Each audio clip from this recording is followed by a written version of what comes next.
Hello students, welcome to my YouTube channel.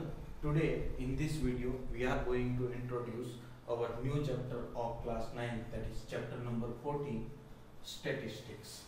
Now statistics chapter है वो आपने already पढ़ के आए हो, तो आपका मतलब होगा कहाँ पे आप 7th स्टैंडर्ड में डेटा हैंडलिंग, 8th स्टैंडर्ड में डेटा हैंडलिंग चैप्टर पढ़ रहे थे, वही चैप्टर का अब नया नाम है that is statistics.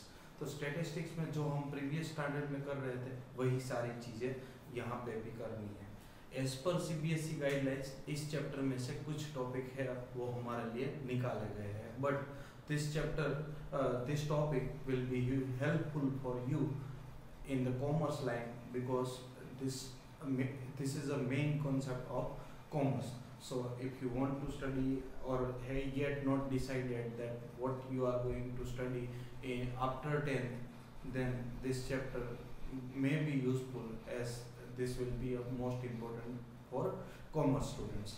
So I'll not skip any topics over here, but whatever topics CBSE has removed, that I am surely says that this topic will be removed. And that exercise question also I'll not do, but I'll explain everything whatever that you have to learn in class 9. Okay, so let us start with very first topic, that is introduction. So statistics chapter है वो मैंने जैसे बताया कि 8th standard में जो आप chapter number 5 data handling पढ़ के आए थे, वही डेटा हैंडलिंग का अब नया नाम है स्टैटिस्टिक्स। तो डेटा हैंडलिंग में प्रीवियस स्टैंडर्ड में आपने क्या क्या सीखा था? तो एक तो पहला डेटा किसको बोलते हैं, then second one handling the data, third one representation of data. Representation में आपने उसको टेबुलर फॉर्म में कन्वर्ट करना सीखा था, bar graph and histogram. This three things already you have studied. Okay, so that we will repeat over here. So let us start. First one is collection of data. Now collection of data. So first of all, what is data? Data is called collection of information. अब कोई भी type की information है उसको हम collect कहीं से भी करते हैं, उसको हम क्या बोलेंगे? डेटा। जैसे कि सपोज क्लास में कितने स्टूडेंट बैठे हैं, तो एक टाइप की इंफॉर्मेशन हुई। अगर मैं बोलूँगा कि भाई 20 स्टूडेंट बैठे हैं तो दैट इज ऑल्सो डेटा। अगर मैं बोलता हूँ 100 स्टूडेंट्स है तो वो भी क्या हुआ? डेटा। अब डेटा के दो टाइप होते हैं, एक तो प्राइमरी और दूसरा सेकेंडरी। जैसे कि सपोज मैं आपके क्लास में पूछने के लिए आया कि भाई क्लास में कितने स्टूडेंट हैं, दो तरीके हो सकते हैं। एक तो मैं कोई भी स्टूडेंट को पूछ लूंगा कि भाई आपके क्लास में कितने स्टूडेंट प्रेजेंट है, तो वो मुझे आंसर दे देगा भाई 25। सेकेंड थिंग्स, मैं खुद काउंट कर लूंगा कि भाई 1 2 3 4 5 कितने स्टूडेंट प्रेजेंट है। तो एक डेटा को बोल सकते हो प्राइमरी और दूसरे को बोलते हैं सेकेंडरी। तो प्राइमरी मतलब क्या? तो हमने खुद से जो काम किया हुआ है उसको हम बोलेंगे प्राइमरी डेटा, और सेकेंडरी मतलब किसी ने जो काम करके दिया है और उसका हम डायरेक्ट रेफरेंस यूज कर रहे हैं, उसको हम बोलेंगे secondary data. So I hope I am clear with this. Suppose हमें कोई पूछे कि भाई आपकी क्लास में कितने स्टूडेंट है, तो आप हर रोज काउंट करते हो तो वो आपके लिए प्राइमरी डेटा हुआ। बट सपोज ऐसा पूछे कि भाई आपके क्लास में मतलब क्लास 9th में कितने टोटल स्टूडेंट है, तो आपका सेक्शन तो होगा ही, साथ में अलग दूसरा सेक्शन होगा। दूसरे सेक्शन की आपको टोटल स्ट्रेंथ पता नहीं है, बट नियर अबाउट अपने फ्रेंड्स से आप पूछ लेते हो, या तो स्कूल के रजिस्टर से या तो स्कूल के टीचर से पूछ रहे हो, तो आपके लिए वो क्या हो गया? सेकेंडरी डेटा हो गया, क्योंकि आपने वही कहीं भी उसकी वैलिडिटी चेक नहीं की है कि वो डेटा हमारे लिए राइट है या रॉन्ग है। सेकेंड थिंग, अगर हम अपने फ्रेंड्स का वेट पूछते हैं तो वो वेट पूछते हैं और वो मुझे आंसर दे देता है, तो अगर उसने करवाया है और उसी टाइम पे हम प्रेजेंट थे तो वो हमारे लिए प्राइमरी डेटा हो गया। बट अगर वो बोल रहा है वो हम मान लेते हैं तो वो सेकेंडरी डेटा हो गया।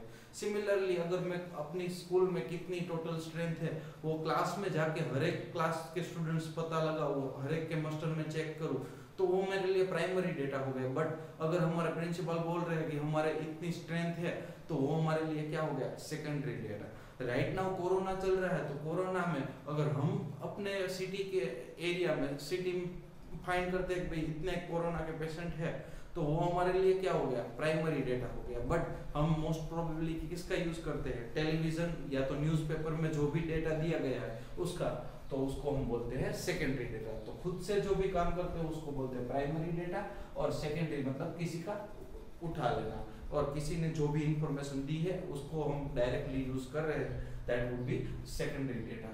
Now moving to next part, that is a presentation. Collection कैसे करना है वो तो हमने देख लिया भाई। डेटा का कलेक्शन दो तरीके से हो सकता है, प्राइमरी डेटा और भाई सेकेंडरी डेटा। ना कलेक्शन हो गया तो कलेक्शन कुछ भी हुआ होगा तो भाई सपोज मैंने क्लास में से स्टूडेंट्स की हाइट पूछी, स्टूडेंट्स या तो मार्क्स पूछे, चलो मार्क्स में बोल देता हूँ भाई सभी स्टूडेंट ने बोला 30, 45, 72, 12, 16, 29, 40, 42, 37, 39, 61, 53, 24, 64, 10, ये सब हमें जो मिला वो क्या है, डेटा।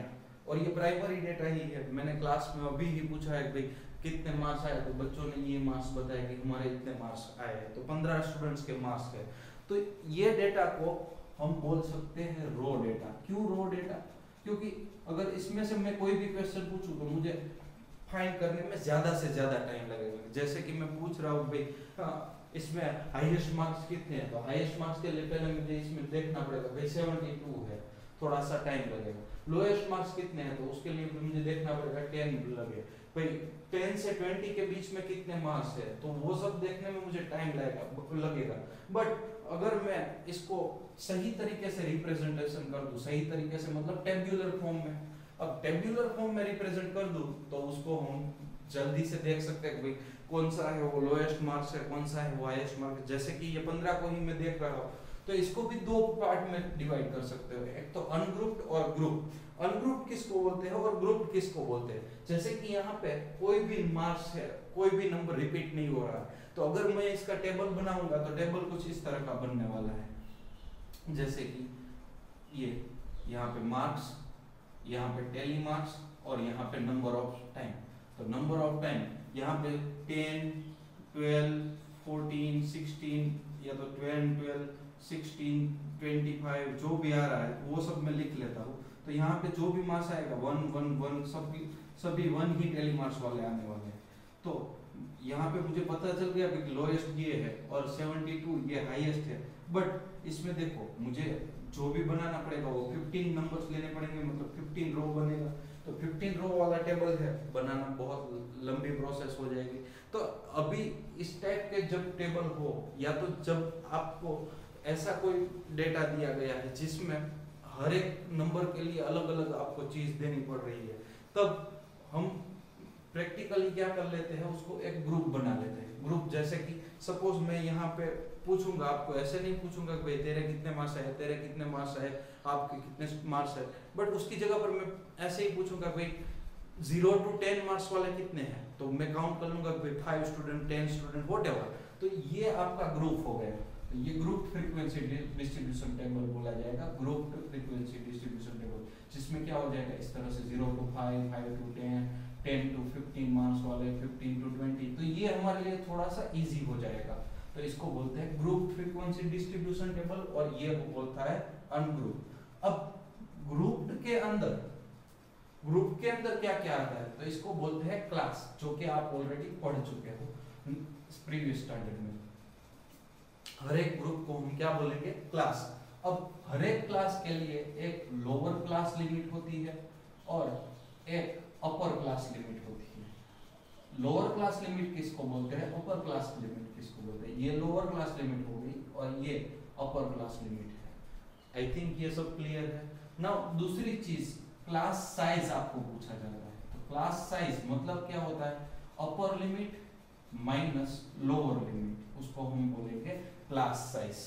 देन रेंज की बात करते हो तो रेंज मतलब मैक्सिमम माइनस मिनिमम, इसको हम बोलेंगे रेंज। तो ये सभी टर्म्स से आपको पता होना चाहिए कि क्या है।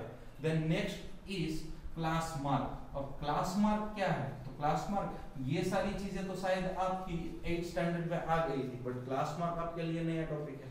क्लास मार्क मतलब यहाँ पे क्या कर रहे हो, क्लास साइज मतलब अपर माइनस लोअर कर रहे हो ना, यहाँ दोनों का प्लस करना है, अपर प्लस लोअर और डिवाइड बाय 2 करना है, मतलब मिडल पोर्शन या तो सेंट्रल पोर्शन, उसको हम बोलेंगे क्लास मार्क या तो एवरेज भी बोल सकते हो इसको, ये दोनों की एवरेज, उसको हम क्या बोलेंगे, क्लास मार्क। तो आई होप इसके बारे में हम क्लियर है। नाउ ये जो भी हमारा डेटा आया इसको हमने लास्ट टाइम क्या किस में कन्वर्ट करना सीख गए थे।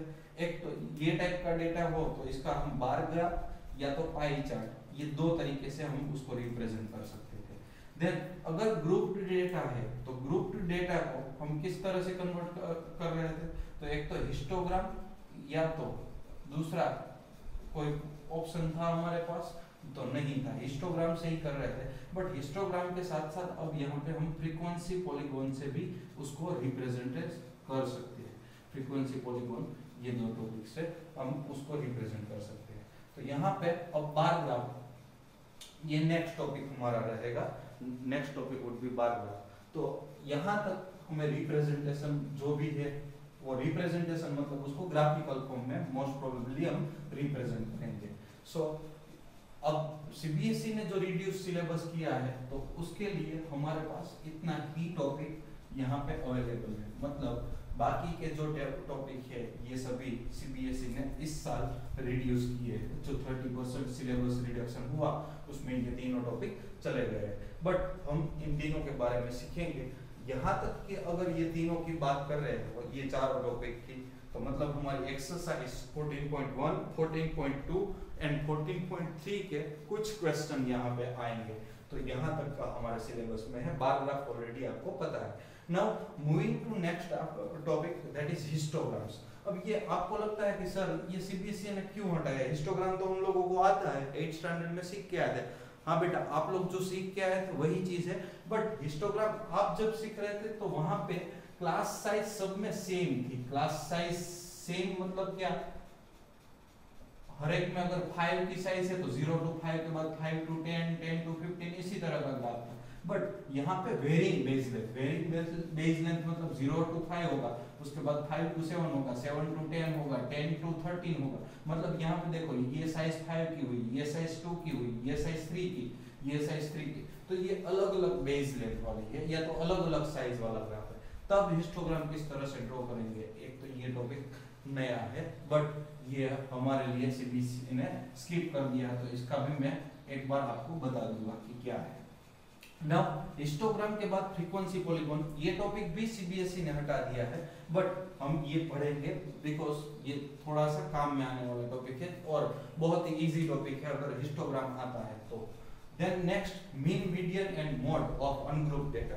अनग्रुप्ड डेटा, कोई भी अनग्रुप्ड जो भी ग्रुपिंग वाला नहीं है और उसको अगर हम ग्रुप बना के या तो कैसे उसका मीन, मीडियन और मोड फाइंड कर सकते हैं, या तो उसको बोलेंगे सेंट्रल टेंडेंसी। तो किस तरह से फाइंड कर सकते हैं, मीन मतलब आपको पता है एवरेज, मीडियन मतलब पता है कि दोनों साइड से इक्वल पार्ट हम छोड़ देते थे, मिडल पार्ट वाला पोर्शन, और मोड मतलब क्या होता है, मोस्ट रिपीटिंग पार्ट। तो ये भी आपको पता है, तो ये भी एक लेक्चर में ये तीनों टॉपिक मैं आपको सिखा दूंगा। उसके लिए मैं कोई एक्स्ट्रा लेक्चर नहीं लूंगा और ना ही एक्सरसाइज करवाऊंगा, बट तीनों टॉपिक आपको सिखा दूंगा। तो हमारे लिए मेन ये 4 टॉपिक है और ये सारी की सारी क्या बोलेंगे, रिप्रेजेंटेशन। और फर्स्ट टॉपिक हमारा क्या होगा, कलेक्शन।